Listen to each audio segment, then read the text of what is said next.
कहते हैं दी। क्या कह रहे हैं? दी का प्रयोग हम कहाँ कहाँ करेंगे? दी डिफिनिट है। डिफिनिट मन निश्चित। तुम लोग सुना होगा, बहुत लोग इसका प्रयोग करता है अपने बोलचाल में। एकदम निश्चित निश्चित डिफिनिट हम आएंगे, कल आएंगे। डिफिनिट हिंदी भी बोल देता है, अंग्रेजियों समझा देता है। डिफिनिट एकदम निश्चित निश्चित डिफिनिट आएंगे, है ना। डिफिनिट का क्या मतलब हुआ? निश्चितता का बोध कराने के लिए। तो पहला नियम निकल करके आया, निश्चितता का बोध। ठीक है, इसका बोध। इसमें कभी कभी टीचर भी, हम जैसा टीचर भी पेशो पेश में पड़ जाता है कि यहाँ पर दी लगाए कि नहीं लगाए। इसलिए आज हम इस कंक्लूजन को ही समाप्त कर देते हैं। जैसे यह काली गाय है। क्या है? सॉरी, गाय काली है, इससे स्पष्ट हो जाए। गाय काली है। गाय काली है, निश्चित है। गाय काली है, निश्चित है ना। सीधा सोचना है, ज्यादा लॉन्ग काफ में जाओगे तो फिर फंस जाएंगे, हम भी फंसेंगे, तुम लोग भी फंस जाओगे। गाय काली है मतलब हम जान रहे हैं, कह रहे हैं गाय काली। कलम काली है, देख रहे हैं, हाँ भाई काली है, सही बात हमको पता है। अगर कहेंगे कलम काली होती है तो गलत भी हो सकता है, क्योंकि कलम लाल भी होती है, काला भी होता है, ब्लू भी होता है, हरा भी होता है, सब रंग का होता है। तो गाय काली है मतलब डिफिनिट, निश्चित है। इसलिए the cow, cow is black. संपूर्ण जाति और निश्चित दोनों का बोध हो रहा। यहाँ किस चीज का बोध हो रहा है? निश्चितता का, संपूर्ण जाति का। निश्चितता का बोध हो रहा है, संपूर्ण जाति का बोध नहीं हो रहा। कंफर्म कि नहीं? यहाँ कंफर्म हो गया। यहाँ निश्चितता बता रहा है गाय काली है, हाँ है, बस। और दूसरा कोई सवाल नहीं। काली है हम जानते हैं, देख के आए हैं, काली है। ठीक है। अब अगर इसी जगह पर कह देते गाय दूध देती है, तब क्या होगा? यहाँ भी दी लगाएंगे। The cow gives milk। The cow क्यों लगाए दी? क्योंकि यहाँ संपूर्ण जाति का बोध कराने के लिए गाय जितनी भी दुनिया में होगी वह सब दूध देती ही है। बाद में जो हो जाए, बंद हो जाए, बैला हो जाए, जो हो जाए वो अलग बात है, लेकिन गाय दूध देती है, इसमें कोई असत्य नहीं कह सकता है। कह सकता है क्या? नहीं। और यह निश्चित है। संपूर्ण जाति, गाय की जितनी जातियां हैं, चाहे जो भी, जर्सी हो, साहिवाल हो, देसला हो, विदेशला हो, जो भी हो, सब दूध देती है। कंफर्म है। तो निश्चित संपूर्ण जाति का बोध कराने के लिए दी का प्रयोग करें। अगर रहता गाय काली है तब क्या करता?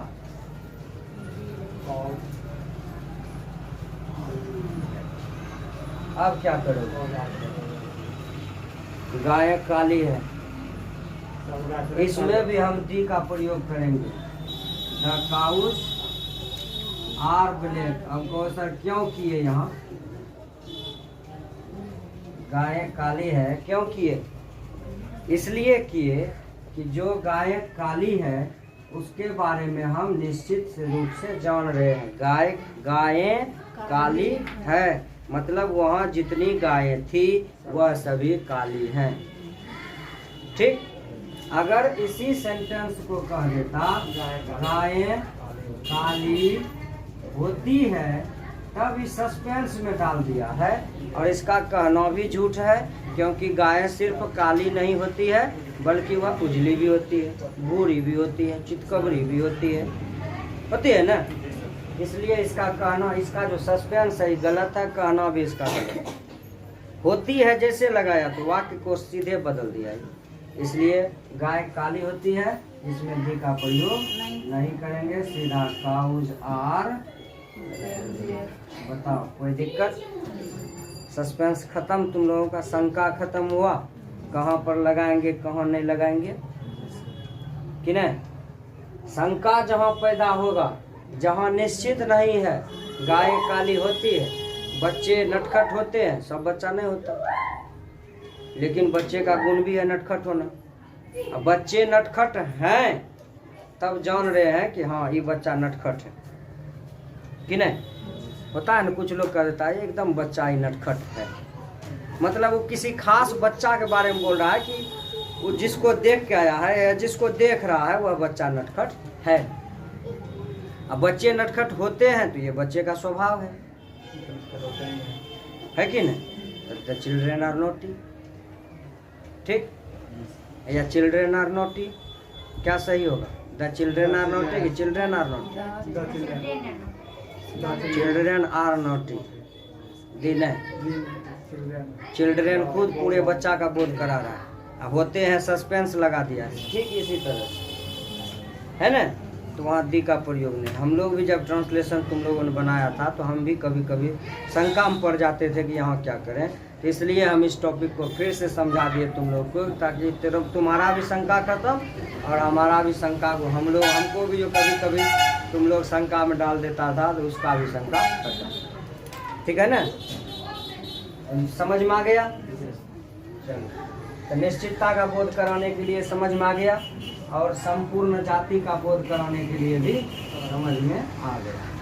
संपूर्ण जाति, यहाँ पर क्या हो रहा है, संपूर्ण जाति का बोध हो रहा है। गाय दूध देती है, मतलब दुनिया की जितनी भी गायें हैं वो दूध देती है, संपूर्ण जाति का बोध कराने के लिए, ठीक है। अगला,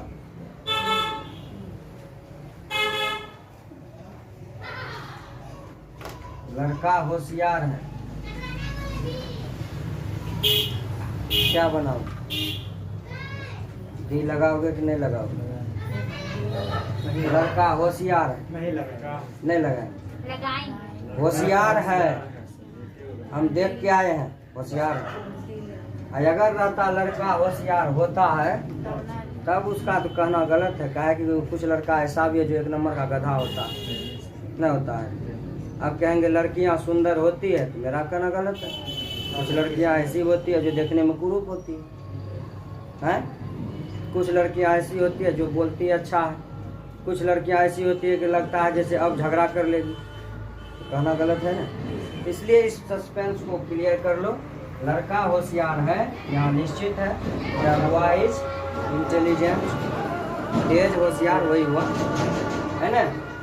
अगर रहता लड़के होशियार हैं तो द बॉयज आर इंटेलिजेंट, बहुत कम आएंगे। अगला पॉइंट क्या है, समुद्रों के नाम के पहले।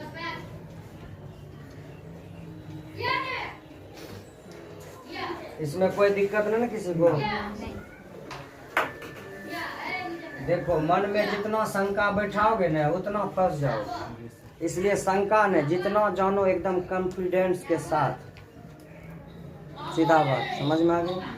अगला महासागर के नाम के पहले, इसके नाम के पहले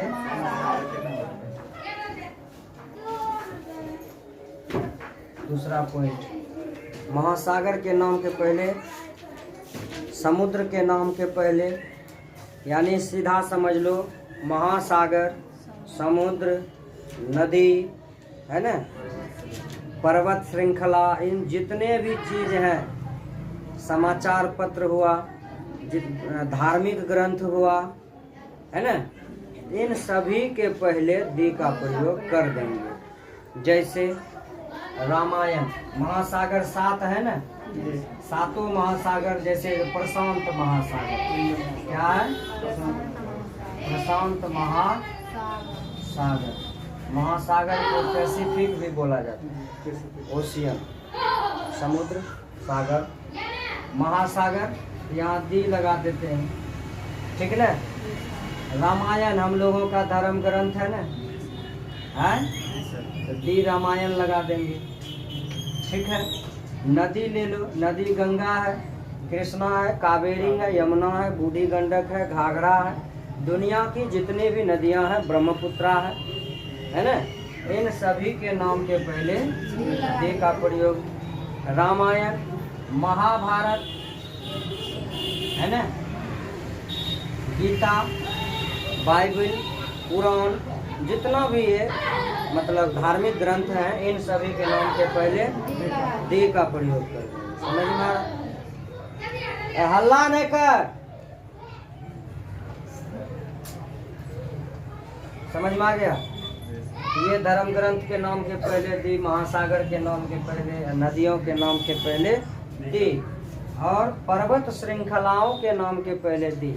अभी तक तुम लोग सुना होगा कि हिमालय पर्वत है। हिमालय पर्वत नहीं, हिमालय पर्वत श्रृंखला।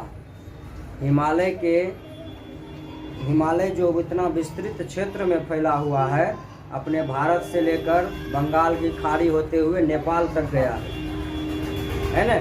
तो यह बहुत से छोटे छोटे पहाड़ियों से, बहुत से छोटे छोटे पहाड़ों से मिल करके जो बना है पर्वत श्रृंखला, उसको हम हिमालय कहते हैं। क्या कहते हैं उसको?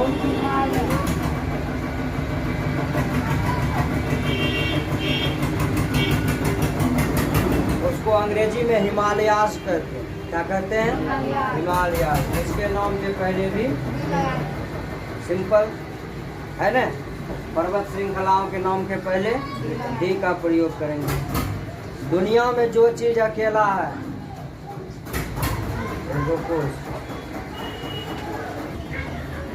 समाचार पत्र के भी नाम के पहले, समाचार पत्र के नाम के पहले क्या लगाएंगे? दी लगाएंगे। जैसे में हिंदुस्तान का नाम सुना है ना, हिंदुस्तान पेपर आता है, इसके नाम के पहले दी लगा देंगे। दैनिक जागरण आता है, दी दैनिक जागरण, दी प्रभात खबर, है ना, दी नवभारत टाइम्स, नवभारत टाइम्स भी आता है, और बहुत सारे हैं जो हमारे यहाँ नहीं चलता है। महाराष्ट्र का सबसे प्रमुख पत्र है सामना, समाचार पत्र का नाम है दी सामना, है ना। तो जितना भी न्यूज पेपर है, अच्छा तुम लोग न्यूज का मतलब समझते हो? न्यूज क्यों रखा गया है?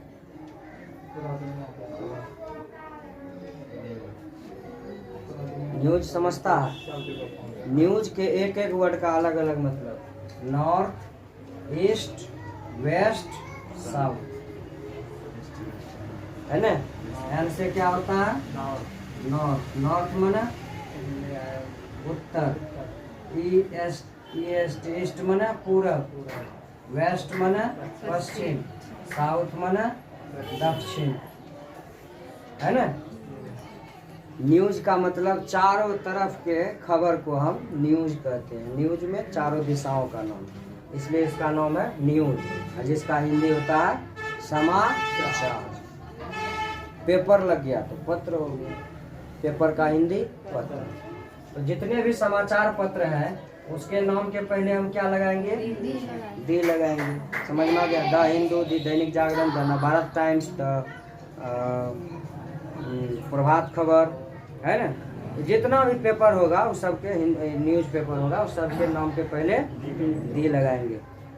जितना जहाज है, एरोप्लेन, उसके नाम के पहले भी दी का प्रयोग करेंगे। जैसे सहारा कंपनी का जहाज है, दी सहारा,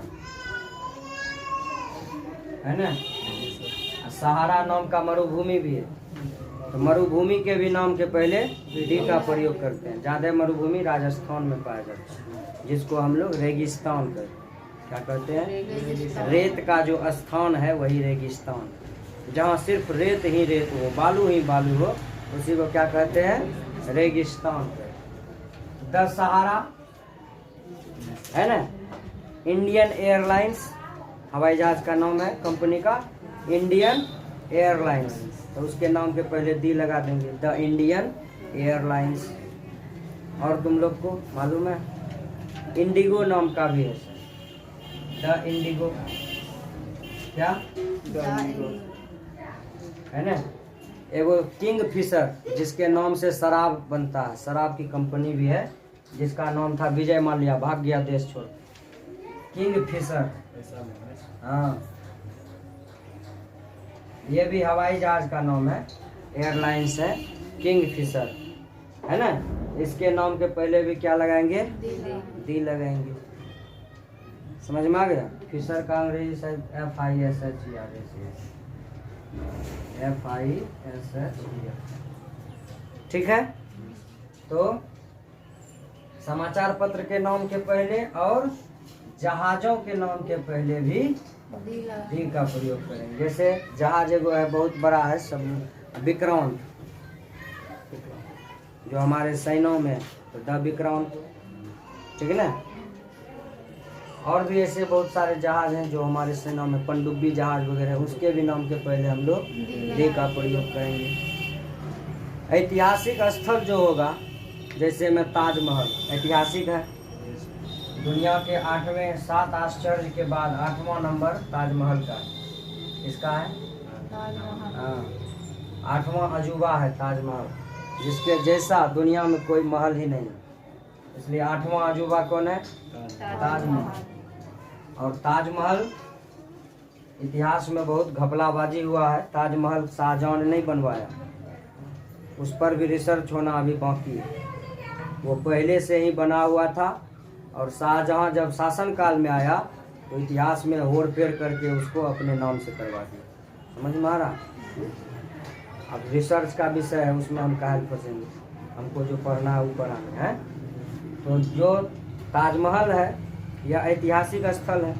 कुतुब मीनार ऐतिहासिक स्थल है। दिल्ली का लाल किला ऐतिहासिक स्थल है। इन सभी के नाम के पहले हम दी का प्रयोग करेंगे। तो ताजमहल के पहले क्या लगा देंगे हम लोग? दी ताजमहल। कुतुब मीनार के पहले क्या लगा देंगे? दी कुतुब मीनार, है ना। लाल किला को अंग्रेजी में रेड फोर्ट कहते हैं। क्या कहते हैं? इसके नाम के पहले भी क्या कोई दिक्कत समझने? यही है दी का प्रयोग। इसके बाद भी दी का प्रयोग देखोगे तो दुनिया में जो चीज अकेला है,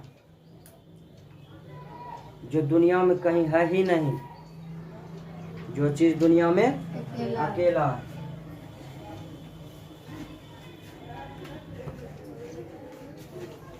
दुनिया में अकेली वस्तु, बताओ दुनिया में कौन अकेला है? सन। दुनिया में कोई दूसरा सूरज है क्या? इसी दुनिया की बात करते हैं। अगर विज्ञान में जाओगे तो विज्ञान बताता है कि आकाश गंगा में ऐसे हजारों लाखों सूर्य तारे के रूप में अपना है, उसका अभी अता पता नहीं। तो हम जिस दुनिया में रहते हैं इसी दुनिया का बात करो। यहाँ क्या गो सूर्य है? एक सूर्य है, तो 10 सन। चंद्रमा क्या गो है? एक गो, तो दी मून। गलत है कि सही है? ढेरी चंद्रमा, लेकिन पृथ्वी का चंद्रमा तो एक गो है, उपग्रह। सबसे ज्यादा उपग्रह है शनि ग्रह, है ना। लेकिन हम अपने ग्रह का बात कर रहे हैं, साइंटिफिक में नहीं जा रहे, इसलिए बोले विज्ञान में नहीं जाना। जो रियल हम लोग देख रहे हैं बस उतना ही। पृथ्वी का गो है? एक गो है जिस पर हम लोग रह रहे हैं, है ना। The earth, the sun, the moon, ये सब दुनिया में अकेला है ना। और ये ग्रह है, ये उपग्रह है, और ये सौर परिवार का मुखिया है ना, जिसको हम कहते हैं सौर मंडल। पूरे ग्रह को और सूर्य को मिला करके क्या बनता है? सौर मंडल। सौर मंडल में कितने ग्रह हैं? सूर्य को मिला करके 9 ग्रह, इसलिए इसको नवग्रह भी कहते हैं। क्या कहते हैं? जब पूजा पाठ होता है तुम लोग देखना, उसमें कहा जाता है नवाग्रहेभ्य इह गच्छ इह तिष्ठ, मतलब नवोग्रह की पूजा होती है। सूर्य आदि नवग्रहेभ्यो इह गच्छ इह तिष्ठ, मतलब सूर्य सहित उनके जो भी ग्रह हैं, सूर्य आदि मतलब सूर्य और आदि 9 ग्रह जो भी हैं वो सब आइए यहाँ बैठिए। मतलब आवाहन जब होता है देवी देवताओं का तो उसमें सूर्यादि नवग्रहेभ्यो, और जब हवन भी होता है तो उसमें भी तुम देखोगे सूर्यादि नवग्रहेभ्यो नमः, उसके नाम से भी हवन किया जाता है। सभी देवी देवताओं के नाम का हवन होता है। हवन दशांश है ना। और अग्नि जो है, यह अग्नि के द्वारा जो भी हवन होता है वह सभी देवताओं को मिलता है, ऐसा वेद शास्त्र कहता है। तो ये जितने भी हैं दुनिया में एक है, अकेला है, इसलिए इसके नाम के पहले हम क्या लगाते हैं? दी लगाते हैं। कहीं कोई दिक्कत इसमें? जितना भी वाद्य यंत्र है, बजाने वाला इंस्ट्रूमेंट, म्यूजिकल इंस्ट्रूमेंट, वाद्य यंत्र को क्या कहते हैं? Musical instrument.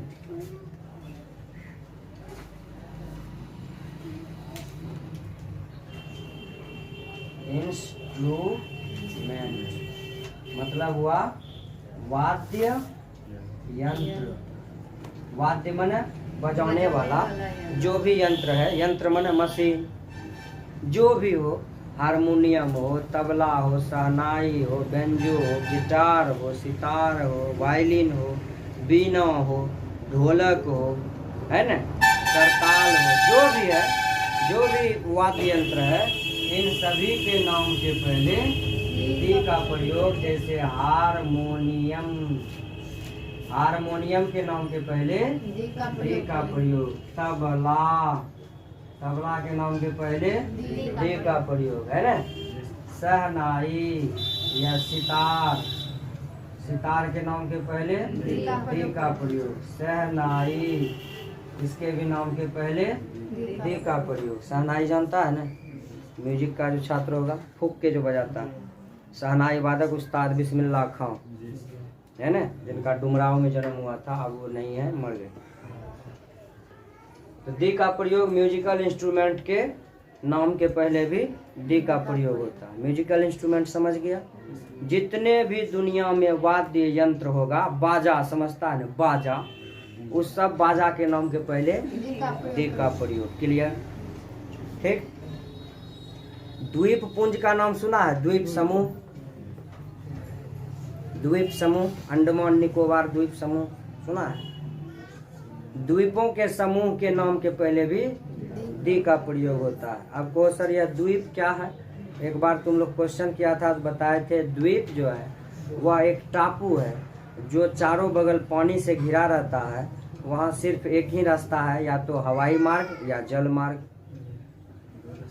चारों तरफ पानी से घिरा हुआ हो, है ना, और बीच में ही सूखा हो, दो रास्ता हुआ, एगो पानी से आ जाओ या हवाई जहाज से डायरेक्ट उतरो, है ना, तो उसको हम द्वीप समूह कहते हैं। जैसे आयरलैंड, कौन सी? आयरलैंड द्वीप समूह। तो आयरलैंड के नाम के पहले दी का प्रयोग लगा देंगे। ठीक है? आयरलैंड द्वीप समूह है, द्वीपे का नाम है आयरलैंड, जो हमारे भारत का हिस्सा है। अंडमान निकोबार द्वीप समूह का नाम सुना है? वह भी हमारे भारत में है। अंडमान निकोबार द्वीप समूह, अंडमान के नाम के पहले दी लगा देंगे, दी अंडमान निकोबार। ठीक है? समझा कि नहीं? अंडमान निकोबार समझता है? तो ये देखोगे पानी चारों बगल से पानी है, कहीं कहीं सूखा स्थान, छिटपुट कहीं से कहीं, और बीच में खाली पानी है, पानी, और इस पर लोग रहता है, जनजीवन है। आयरलैंड भी इसी तरह का जगह, लोग यहाँ रहते हैं। वहाँ के लोगों का मुख्य व्यवसाय वही, समुद्र है किनारे में, मछली पकड़ेगा, नदी है, समुद्र में अक्सर आयरलैंड बनता है। ठीक है? मछली पकड़ना उसका मुख्य व्यवसाय हो गया। और आयरलैंड है तो जंगली जड़ी बूटी ज़्यादा होता है, तो वही उसका हो गया व्यवसाय, जंगली जड़ी बूटी और मछली पकड़ना, और उसका मुख्य व्यवसाय। चारों बगल हरियाली हरियाली है, बाकी पानी। ठीक? तो अंडमान निकोबार तुम लोग सुना होगा, मजदूर सब कभी गया होगा तुम्हारे गांव से, तो वो लोग बोलता है 7 दिन लगता है जाने में, पनिया जहाज से जाते हैं, 7 दिन तक जहाजे में रहो, है ना। तो अंडमान निकोबार द्वीप समूह जो है, यह भी द्वीपों का समूह है, इसलिए इसको हम अंडमान निकोबार द्वीप समूह कहते हैं। आयरलैंड भी इसी तरह द्वीप का समूह है, तो इस सबसे पहले दी का प्रयोग है ना। समझ में आया इतना? मरुभूमि बतेबे किए, रेगिस्तान, जैसे अल्पास मरुभूमि है, दी अल्पास, सहारा मरुभूमि है सबसे बड़ा। मरुभूमि को अंग्रेजी में डिजर्ट बोलते हैं, है ना। उसके नाम के पहले भी दी का प्रयोग।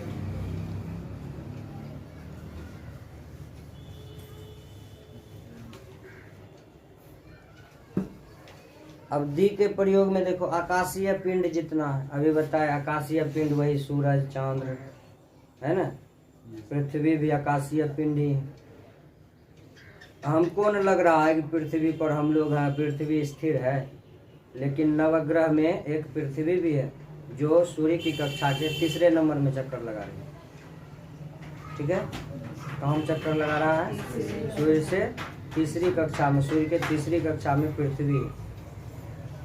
और जीवन सिर्फ पृथ्वी पर ही है अभी तक के रिसर्च के अनुसार, और किसी अन्य ग्रह पर जीवन अभी तक खोजा नहीं जा सका। मंगल पर भी जीवन की खोज चल रही है, चंद्रमा पर भी जीवन की खोज चल रही है। वैज्ञानिकों ने यहाँ तक पता लगाया कि पहले यहाँ पर मानव रहते थे, किसी कारणवश आज नहीं है ना, वातावरण में बदलाव आ गया इसलिए नहीं हुआ होगा। समझ में आ रहा? तो दी का प्रयोग कहाँ करेंगे हम? आकाशीय पिंड। आकाशीय पिंड जैसे सूर्य, चंद्रमा, पृथ्वी, मंगल, तारा के नाम दें, सप्तर्षि तारा, उसके नाम के पहले तुम कर सकता। समझ में आ रहा? इतना मतलब हैवी मतलब नहीं लेना है, सीधा समझो न, जो तुमको लगे कि इसमें दी का प्रयोग होना चाहिए, जो दुनिया में अकेला है, जो थोड़ा क्या कहते हैं, प्रसिद्ध है, फेमस है ना, तो उसके नाम के पहले दी का प्रयोग कर देंगे। उतना घबराना कौन चीज़ का है? इतना चीज़ किसको याद रहेगा? जो अभी मरुभूमि है, पर्वत श्रृंखला के नाम के पहले, नदियों के नाम के पहले, सागर के नाम के पहले, महासागर के नाम के पहले, समाचार पत्र के नाम के पहले, हवाई जहाज के नाम के पहले, है ना, एयरलाइंस के नाम के पहले, द्वीप समूहों के नाम के पहले, समाचार पत्रों के नाम के पहले, महाग्रंथों के नाम के पहले, जो हमारा ग्रंथ है, महाभारत है, रामायण है, बाइबिल है, कुरान है, गीता है, इन सभी के नाम के पहले किसका प्रयोग होता है? दी का प्रयोग होता है। इतना याद रखना मुश्किल है, इसका शॉर्टकट ट्रिक है जो लगे कि इम्पोर्टेंट है, ऐसे भी सुनने के बाद ही इम्पोर्टेंट लगता है। महासागर 7 है तो दी का प्रयोग। आयरलैंड कुछ है द्वीप समूह, तो उसके नाम के पहले दी का प्रयोग करेंगे। समझ में आ रहा? दुनिया में जो वस्तु अकेला है, ताजमहल अकेला ऐतिहासिक स्थल भी है, तो दोनों दृष्टिकोण से दी का प्रयोग। लाल किला दुनिया में और कहीं है क्या? ऐतिहासिक स्थल है, दी का प्रयोग होगा। इन सभी के नाम के पहले दी का प्रयोग करेंगे। और जब कोई विशेषता बतलाएगा तो उसके भी नाम के पहले दी का प्रयोग करें। जैसे गरीब ईमानदार होते हैं, क्या होता है? गरीब। अक्सर देखा जाता है नो, ईमानदारी गरीबों के पास ही होती है ना? गरीब ईमानदार होते हैं या हैं, ठीक है। अब इसमें कहोगे सर अभी तुरंत बताए, होते हैं में कंफ्यूजन है, बताया है ना, है? लेकिन यहाँ पर इसका विशेषता बता रहा है कि गरीब ईमानदार होते हैं, है ना। तो लगभग 99% जो गरीब होता है ना, अगर उसको कोई 5 लाख रुपया दे देगा तो लेने के लिए तैयार नहीं होगा। मालूम है क्यों? क्योंकि वो 5 लाख रुपया बचा नहीं पाएगा और फॉर्जरी 420 कुछ से कुछ करके वो पागल हो जाएगा, या तो उसको पुलिस पकड़ के ले जाएगी, या उसी को चोर साबित कर देगा, डाकू साबित कर देगा। इस डर से वह उस हैवी अमाउंट को एक्सेप्ट नहीं कर पाता। समझ गए? इसलिए गरीब ईमानदार होते हैं, एक कारण यह भी। और जो गरीब होता है ना, वो सिर्फ खाने और कमाने में ही व्यस्त रहता है, और उसको बस इतने में ही खुशी है कि उसका घर परिवार बढ़िया से चल रहा है और छोटी छोटी ज़रूरतें भी पूरी हो रही है, बस इसी में मस्त है। ठीक है। पैसा का हवस उसी को होता है जिसको पैसा होता है। याद रखना इस चीज़। एनफ एनफ एनफ मतलब जितना हो और ज़्यादा, काफ़ी काफ़ी और ज़्यादा हो जाए, और ज़्यादा हो जाए। यह हवस अधिकतर अमीरों में होती है, गरीबों में नहीं होता। देखोगे परसेंटेज 99% तुमको गरीब ऐसा ही मिलेगा जो हवस के शिकार नहीं होते, उसको हवस नहीं धर लेता है पैसा का, समझ गया ना। लेकिन एक सच यह भी है कि हर गरीब अमीर के जैसा भी बनना चाहता है, नहीं सच। कौन गरीब नहीं चाहेगा कि हमको भी 4 चक्का हो जाए? कौन गरीब नहीं चाहेगा कि हम भी 2 मंजिला मकान बनाएं? चाहत सबकी होती है, लेकिन गरीब बेईमानी नहीं कर पाता, ये उसकी सबसे बड़ी कमजोरी है। अमीर बनने का भी ख्वाहिश है, अमीर जैसा गुण भी नहीं है कि अब को सर तब हर अमीर जो है बेईमानियां करके बना है? हर अमीर बेईमाने है? क्या जवाब दोगे? हर अमीर बेईमाने है? इसका जवाब 80% यस, 20% नो, है ना कि नहीं? अमीर बनने के लिए उसको क्या क्या पापड़ बेलना पड़ा होगा, वह उसका गिरेबान जानता है, वह उसके भीतर का हृदय जानता है कि नहीं? कितने अमीरों का वह ज़मीन हड़प लिया होगा, कितनों का गरीबों का वह ज़मीन हड़प लिया होगा, कितने गरीबों का वह पैसा मार के बैठा होगा, है ना। सीधे वह लाखों करोड़ों का घपलाबाजी करता है। और वो गरीब, वह अमीर जो सबसे ज़्यादा बेईमान होता है, वो सबसे ज़्यादा प्रतिष्ठित भी होता है। डर से लोग उसका कुछ नहीं बोलता। तो गरीब ईमानदार होते हैं। यहाँ पर गरीब क्या विशेषता बता रहा है ना, उसका स्वभाव बता रहा है, वो कैसा होता है। तो यहाँ पर दी पुअर लगा देंगे, द पुअर इज ऑनेस्ट, ठीक है ना। ऑनेस्ट मन ईमानदार नहीं बोले, नहीं। ऑनेस्ट जो है, यहाँ भी तुम लोग गलती करते हो। ऑनेस्ट जो है, ईमानदारी एक विशेषता है, यह एक स्वभाव है, और स्वभाव की गिनती नहीं होती है, वह अनकाउंटेबल नाउन है। अगर तुमसे कहेगा अच्छा क्या है बताओ, गुड को किस नाउन में रखोगे? एब्स्ट्रैक्ट नाउन में, भाववाचक संज्ञा है, अच्छा बुरा, है ना, खराब, सुंदर, कुरूप, ये सब क्या है? ईमानदार, बेईमान, ये सब स्वभाव है, ये सब गुण है, एक तरह का भाव है जो दिखता नहीं है ना। गुण किसको कहेंगे? जो है भी और दिखता भी नहीं है। जैसे ईमानदारी, हम ईमानदार है कि बेईमानी दिख रहा है?